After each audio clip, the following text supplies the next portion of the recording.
Hello YouTube land, it's Debbie from the Canadian Crocheter. Oh, we'll just take that off. It's Debbie from the Canadian Crocheter. Today is February 2nd. I don't have a lot to show you, but I figured I'd come on here and show you a few little things and talk about a couple of other things. First thing, let's get right into it, is I made a top, and this top is it's by a designer named Iron Lamb. And this top is called the Midnight Beach Top. Okay, let's see if I can get a nice good picture here. Now this is the same designer, this is a paid for pattern, but this is the same designer that made, I don't know if you guys remember, I made the Granny Go Round sweater a while ago, and I loved it. And she's such a good, thorough designer. You won't be disappointed with, let me see, how much was it? This pattern was £5 British, so it came out to about $8.50 Canadian. Anyway, I'm going to stand up and show you. Okay, so this is going to be for the summer. Now the pattern calls for a long sleeve top, and I decided I wanted short sleeves, so that took a little bit of math. And also, so when she does the short sleeve or the long sleeve, you do the front, the back, and then you start the sleeve separately, and it's in the round, but you start at the wrist. And I found, because I wanted it short sleeves, there's no stretch here, so this would not have fit. It would not have fit where I wanted it here, because obviously your wrist is much smaller. So what I did was, because I can knit, I knit a 1x1 rib here, and then attached, so it was knitting here, just this little band. But I'm sure you could do a front post, back post ribbing as well. But I decided to do the knitted rib, because I find that there's a lot of stretch and it bounces back. And then I picked up stitches. I just did, like, I think 3 rows of knitting, and then I picked up stitches for crochet, then did the granny stitch, and then I attached it to the piece here. I love this. This was made with Kobu, which I had a lot of this. I only used 3 balls of the Kobu for this. I had a little bit left over, and then I used some random cottons that I've had little pieces of to do the color work. And I even made a tassel, just like she said. So I guess the idea is, you know, you wear a tank top and then you tie this here to keep this closed, I guess. But that's okay. Anyway, I love the Kobu. I love the feel of it. I just didn't like working with it before too much. I think I mentioned before, I've made other things with Kobu. It is splitty. It is very splitty. So anyway, but it is a nice soft cotton. Is it cotton? I think it might be mixed. Hold on. Where's the...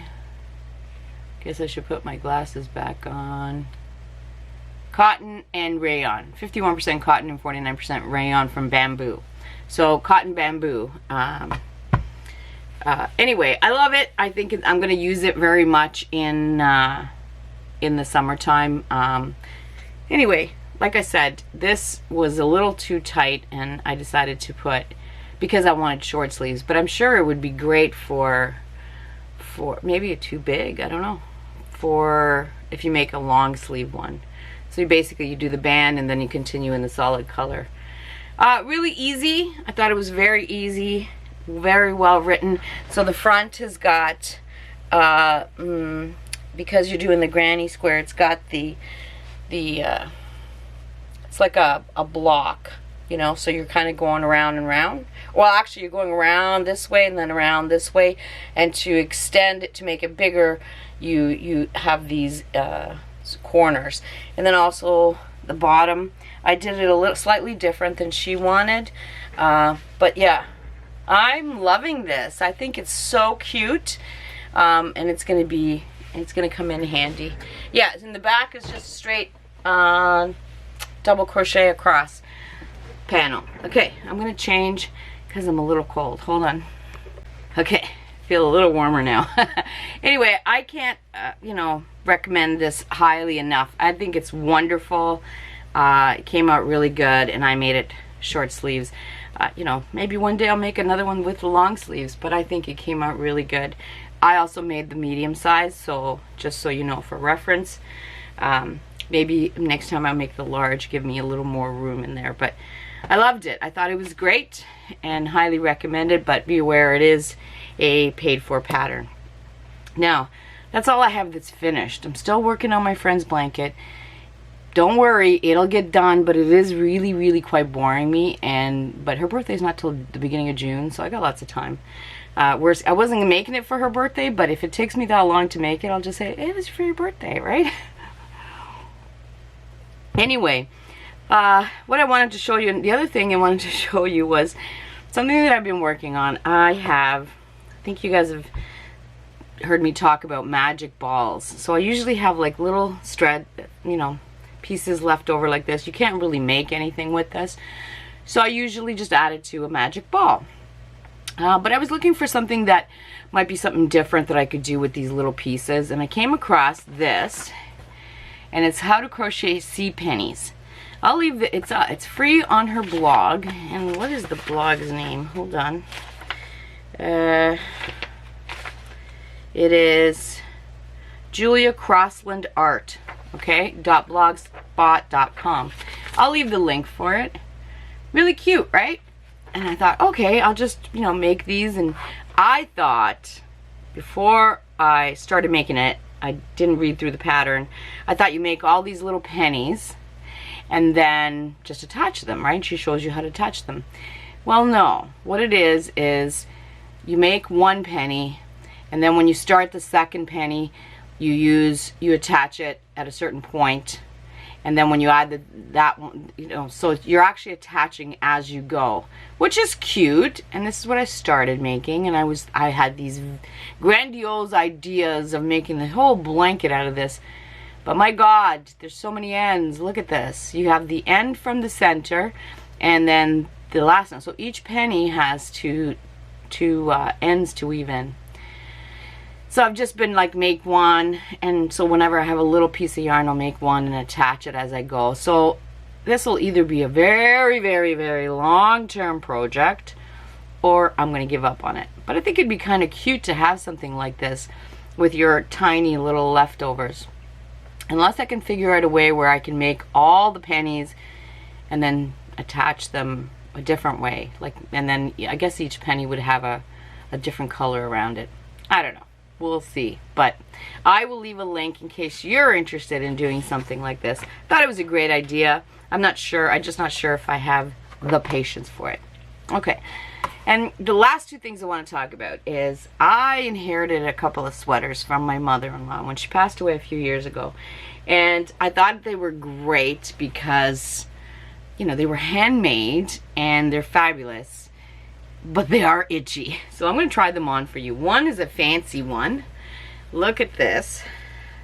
That is some amazing work. Let me try this on. And the reason that I got it out, I've had them for years. Is this not adorable? Look at the buttons. I can't wear them without something underneath. They are really rustic wool. This one's really, really cute. It's knit. The reason that I brought this up now is because I was visiting my father-in-law last week, and he gave me this sweater, and he said, I haven't worn this. My mom made this for me. This next sweater that I'm going to show you is older than I am. And anyway, I took it to kind of refresh it for him. There's a little bit of work that needs to be done. The zipper's coming away, so I need to kind of fix that. I soaked it in some wool wash. This was handmade by his mother, and it's older than I am. And you know, wool has a tendency to absorb smells, I guess. And it's been away for so long, and I thought, okay, I'm going to refresh it for him. So I did. Smells great now. And I'm going to take a gleaner to it and just take off any of the fuzzies. But oh my God, look at this thing. One day I'll be able to make something like this. So this thing is older than I am, and I'm just gonna, like I said, glean it. Then that made me think, where are the sweaters that I got from his wife who passed on? And this was the other sweater, and this one I wear. It's very heavy, and I love this thing. I just cannot wear it with nothing.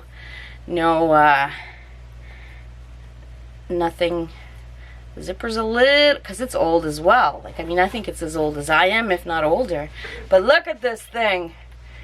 Oh, I love it. I love it so much.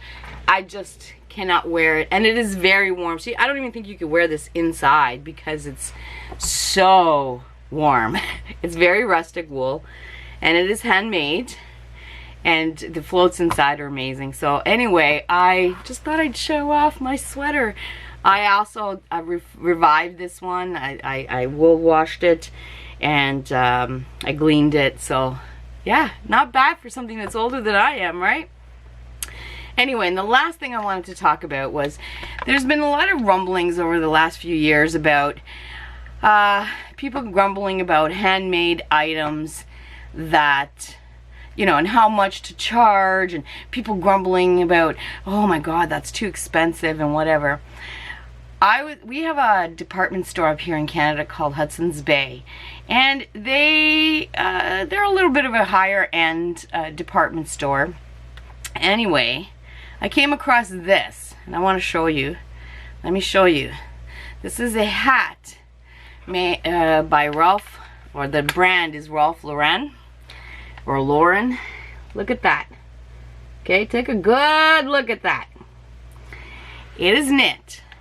But let me tell you that I could do this. Anybody who's a beginner knitter, and actually you can even duplicate it like this in crochet. You want to see what they charge? I'll blow it up here. It is on sale from $130 Canadian to $91. That is on their website right now. Okay? So the next time, like this, honestly, a beginner can make this. So the next, why are people paying this kind of money for a machine made just because of the brand? I don't believe in brands. I think they should be paying us to advertise their product instead of the other way around. Anyway, I would never pay this for this. I would sooner make it, or pay a handicrafter to make me something like this. Anyway, that's just something for you to think about. And the next time somebody, I'll leave a link for this if you could save it. So the next time somebody asks you or says, oh, that's too much money, show them that. That's ridiculous. Anyway, I think that's all I have, and I think I'm only just over 10 minutes long, which is perfect. I popped in, I said, hey, it's your neighbor. And now I'm gonna go off. I gotta go start making dinner. I'm making a stew today. Yes, I'm actually gonna break my meat diet. We were given some venison, and I think I've talked about this before. I try not to eat meat, not for ethical reasons, for anything like that. I don't eat meat because it brings on flare-ups with my illness. That I've figured out over the last 5 or 6 years.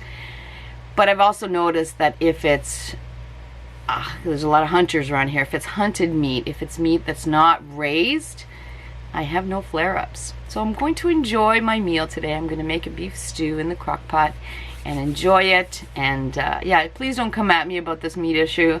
That's just things that I've found that work for me. Anyway, I hope everyone has had a wonderful January, and I'm hoping you're having a wonderful February so far, and we will talk soon.